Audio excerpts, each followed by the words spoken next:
कौन संख्या अपरिमेय है। तो इसमें हम लोग देखेंगे इसमें से अपरिमेय संख्या कौन है। आप लोग को पता होगा अपरिमेय संख्या और परिमेय संख्या आप लोग पढ़ लिए होंगे। तो अपरिमेय संख्या से तात्पर्य वो है जो रूट के अंदर में रहता है, जैसे √1, √2, √3, √4 कुछ भी, और जो रूट से बाहर होता है जैसे 1, 2, 3, 4, 5 ये सारा क्या हो गया परिमेय संख्या। तो हम लोग चेक करेंगे इसमें से रूट के बाहर ये सब कुछ ये सारे जो है रूट के अंदर है, लेकिन क्या ये रूट के बाहर निकल सकते हैं? और अगर रूट के बाहर निकल जाते हैं तो वो परिमेय संख्या बन जाते हैं, और अगर रूट के बाहर नहीं निकल सकते तो वो अपरिमेय संख्या होते हैं। तो यहाँ पे देखेंगे सबसे पहले हम 9 को चेक करेंगे, √9। √9 का हम लोग अगर स्क्वायर रूट निकालेंगे तो कितना निकलेगा। तो ये जो रूट है होता है आप लोग को पता होगा रूट का मतलब होता है कि पावर 1/2। तो 9 का पावर जो 1/2 है इसका मतलब इसका 9 को हम लोग 3 स्क्वायर लिख सकते हैं, 3 3 जा 9 होता है, तो 3 का स्क्वायर 1/2, ये 2 कैंसिल हो जाता है तो 3 निकलता है। तो इसी तरह से हम लोग और एक तरीके से जानते हैं कि √9 को अगर 3 × 3 में लिखेंगे तो यहाँ पे हमारे पास 3 निकलेगा। तो ये भी है, अब दोनों को समझ जाइए, एक ही साथ एक ही क्वेश्चन में दोनों को समझ जाइएगा। तो यहाँ पे √9 तो निकल गया, मतलब ये तो परिमेय संख्या हो गया। अब क्या है √25 ऑप्शन बी में जो है, तो ये क्या हो जाएगा 5 × 5, तो यहाँ पे कितना निकल जाएगा 5 भी निकल गया, तो ये भी परिमेय संख्या बन गया। तो ये भी परिमेय संख्या हो गया, ये भी परिमेय संख्या। और √20 ऑप्शन सी में है √20, तो √20 को हम लोग कैसे लिख सकते हैं, 10 × 10 तो लिख नहीं सकते, 100 हो जाता है, 2 2 जा 4 होता है, 5 5 जा 25 होता है, 4 4 जा 16 होता है। तो यहाँ पे तो हम लोग लिख नहीं सकते, तो इसको हम लोग 2 × 2 × 5 ऐसे लिख सकते हैं, तो 2√5। तो ये 5 तो रूट के अंदर ही रह गया, तो क्या हो जाएगा, ये हो जाएगा अपरिमेय संख्या। और हम लोग लास्ट ऑप्शन इसको भी चेक कर लेते हैं। तो इसमें क्या है √49, तो ये इसको हम लोग ऐसे लिखते हैं 7 7 49, तो √7 × 7, तो यहाँ पे 7 निकल गया, तो ये भी हम लोग का परिमेय संख्या। तो ये तीनों हम लोग का हो गया परिमेय संख्या, लेकिन √20 ये तो हम लोग का परिमेय संख्या नहीं है, तो इसीलिए कौन सा संख्या अपरिमेय संख्या पूछा गया, तो हो जाएगा ऑप्शन सी, √20 जो है अपरिमेय संख्या है।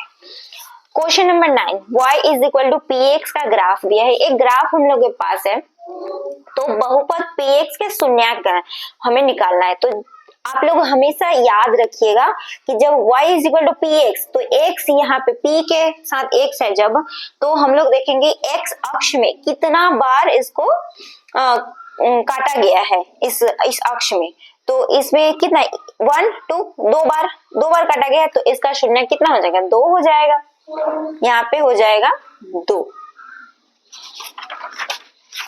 अगर यहाँ पे अगर इसी को और थोड़ा डीपली समझ जाते, अगर यहाँ पे px रहता और अगर ऐसे रहता, ये x अक्ष हो जाएगा, ये y अक्ष, तो यहाँ पे क्या हो जाता है, यहाँ पे हो जाता है, यहाँ पे तो x अक्ष को टच ही नहीं किया है, तो इसीलिए यहाँ पे हो जाता है 0, px में px का जो शून्यांक हो जाता है वो हो जाता है 0। और अगर x = py होता और यही ग्राफ रहता, तो हम लोग का क्या हो जाता,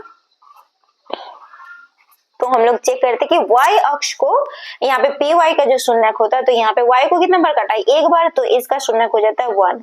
तो याद रखिएगा जब px रहेगा तो x अक्ष को हम लोग देखेंगे कितना बार काटा है, अगर py रहेगा तो देखेंगे py अक्ष को कितना बार काटा गया है। तो ये आप लोग जरूर से याद रखिएगा, इसको नोट कर लीजिएगा,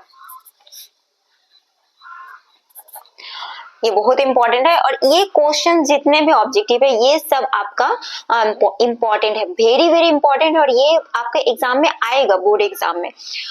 तो आप लोग का एग्जाम जो है मार्च में है, मैथ्स का एग्जाम, तो आप लोग के पास अभी फिर भी आप लोग के पास एक मंथ के करीब करीब टाइम है, तो डेली मैथ्स को रिवीजन करिए और इतना रिवीजन करिए कि एकदम पूरा आपको क्वेश्चन देख के समझ में आ जाए कि आपको करना क्या है।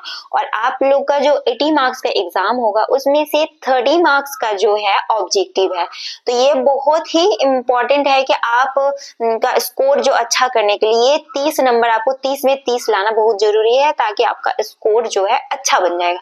अगर आपका इन 30 में से 30 एक सही होता है तो आपको पूरा नंबर मिल जाएगा, और अगर गलत हो जाए तो पूरा नंबर कट जाएगा। इसलिए ध्यान से बनाइएगा और अच्छे से बनाइएगा। नेक्स्ट क्वेश्चन है क्वेश्चन नंबर 10, वृत्त की स्पर्श रेखा वृत्त को कितने बिंदुओं पर प्रतिच्छेद करती है? तो ये है जो बहुत ही इंपॉर्टेंट क्वेश्चन है। वृत्त की स्पर्श रेखा जो होता है ना, इसको दो बिंदु पर प्रतिच्छेद करती है, इसीलिए इसका हो जाएगा 2। आज की क्लास इतना ही। आई होप आप लोग को क्लास अच्छी लगी होगी और आप लोग को मैंने जो भी क्वेश्चन आप लोग को पढ़ाया आप लोग को समझ में आया होगा।